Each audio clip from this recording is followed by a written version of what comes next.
Viewers, welcome back to my YouTube channel.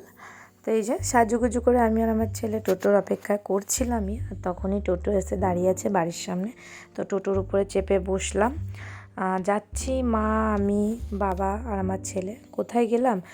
এসছি হচ্ছে সাহেবগঞ্জ, আমার মামা শ্বশুরের বাড়ি। ইনি হলেন মামা শ্বশুরের বৌমা, একমাত্র বৌমা। তো আস্তে আস্তে আমাদের সন্ধে হয়ে গেছিলো, 5:30 বেজে গেছিলো। আর বাসে আমি কোনো ভিডিও করিনি, কারণ বাসে আমার বমি হয়, সেটা সবাই জানো। তাই আমি ভিডিও আমার করার বিন্দুমাত্র ইচ্ছা ছিল না, তাই একদম ডাইরেক্ট এখান থেকে ভিডিওটা স্টার্ট করলাম। আর ইনি হচ্ছেন মামা শ্বশুরের ছেলে বাবুদা, কাসর বাজাচ্ছে, আর আমি ভিডিও করছি বলে হাসছে আমাকে দেখে। তা আমার এখানে সেকেন্ড টাইম আসা, আমি বিয়ের পর একবার এসেছিলাম আর এই এলাম। তা আমার ছেলে ঢাক পেয়ে তো খুশি জানোই, আর আমি তার ফাঁকে রেডি হয়ে গেলাম। আমার লুকটা আমি দেখাতে পারবো না, কারণ আমি ভিডিও করিনি, কারণ ঋষি খুব কান্নাকাটি করছিল, ওর শরীরটা একটু খারাপ ছিল, আর মাইমা খুব তাড়া দিচ্ছিল ঘট ভরতে যাবে বলে। তো আমার যা সবাই গেল, কিন্তু আমি যাইনি, আমি এখানেই ছিলাম, যেহেতু আমার ছেলে কাঁদছিল তাই। তো খুব তাড়াহুড়োর মধ্যে ভিডিওটা কিন্তু আমি দেখাচ্ছি তোমাদেরকে। পুজো এখানে বসে গেছে, দেখতেই পাচ্ছ। পুজো শেষ হওয়ার পরে একদম সবাই খেতে বসে পড়লো। প্রায় এখন বাজে 9:30, 10:45। ওরা একটু তাড়াতাড়ি খেয়ে নেয়। তো লুচি করেছে, আমি লুচি খাই না, তাই ভাত খেলাম। তার জন্য এই পর্যন্তই, আবারও নেক্সট দিনের ভিডিওটা আমি দেখাচ্ছি। Good morning. এখন ঘড়িতে বাজে 7:30। আমি উঠেছি 5টায়। তখন থেকে ঘর, রুমে আর বাইরে ঘুরে বেড়াচ্ছি। বাড়িতে এত লোক যে বাথরুমটা 5 মিনিটের জন্য ফাঁকা হচ্ছে না।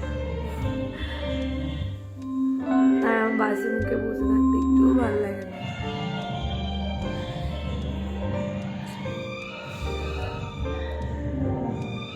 কালকে রাতে ভালো করে ভিডিও করা হয়নি, কারণ আমার ছেলে একটু পড়ে গেছিলো, পড়ে গিয়ে ওর চোখ লেগেছিলো, দিয়ে ও খুব কাঁদছিল। আমি ভালো করে খাবারও খেতে পারিনি যে ভিডিও করে দেখাবো। জাস্ট খাবারটা দিয়েছে, খেতে বলবো, বেশি ভাবাচ্ছে, ধরে গেলাম, ওকে নিয়েই যেটুকু পারলাম খেলাম, আর ভিডিও করা হয়নি। তারপরে আমার হাজব্যান্ড এলো প্রায় 11টার সময় কাজের ওখান থেকে। তো ওর বাবাকে দেখে ও আবার ঘুমিয়ে গেছিলো। তারপরে ও ঘুমালো 12:30। তাই আর কখন ভিডিও করবো। তারপরে আবার 5টার সময় গান বাজছে, ব্যাকগ্রাউন্ডে শুনতেই পাচ্ছ সবাই।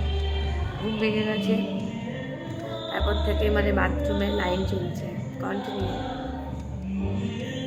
তো চলো, আজকের দিনটা কীভাবে কাটাই সেটা তোমাদের কাছে শেয়ার করবো।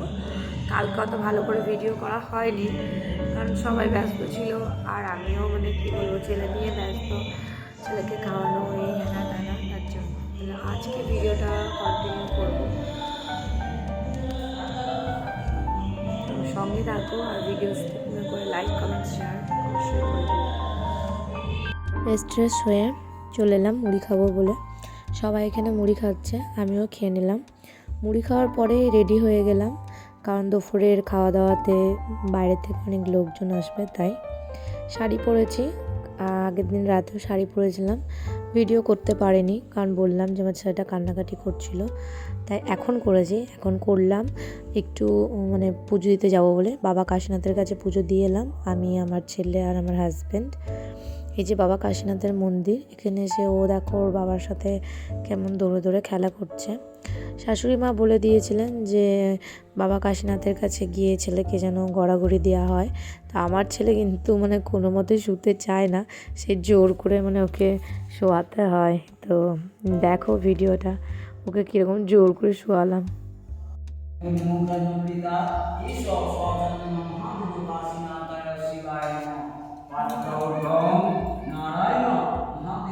যাই হোক, ওকে জোর করে আমি শোয়ালাম। মাথায় একটু ঠোকা লেগে গেছিলো, খুব চিৎকার করছিল। তা এখান থেকে ডাইরেক্ট চলে গেলাম বাড়িতে গিয়ে কী করব, সব অচেনা, আর কতক্ষণই বা বসে থাকবো। তাই দিদিগুলোর সাথে পরিচয় হয়েছিল ওখানে গিয়ে, এদের সবার শ্রীরামপুরে বাড়ি। এরা বললো একটু রিলস বানিয়ে আসি, আর জায়গাটাও খুব সুন্দর, তাই এদের সাথে চলে এলাম। আর এই দিদিগুলো কিন্তু খুব ভালো, আমাকে প্রচুর ভালোবাসছিলো, অচেনা মনেই হচ্ছিল না।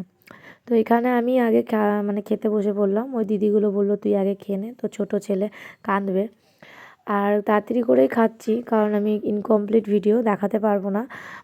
আমার ছেলে কিন্তু উঠে পড়েছিল, প্রচণ্ড কাঁদছিল, বাবা ওকে চুপ করাতে পারছিল না, তাই তাড়াহুড়ো করে খেলাম। মানে লাস্টের দিকে কী কী দিয়েছে জানিও না, এই চাটনিটা অবধিই লাস্ট। হ্যাঁ, পায়েস নিয়েছিলাম একটু। আর বাকি বিসর্জনের ভিডিওটা আমি নেক্সট কোনো ভিডিওতে দেখাবো।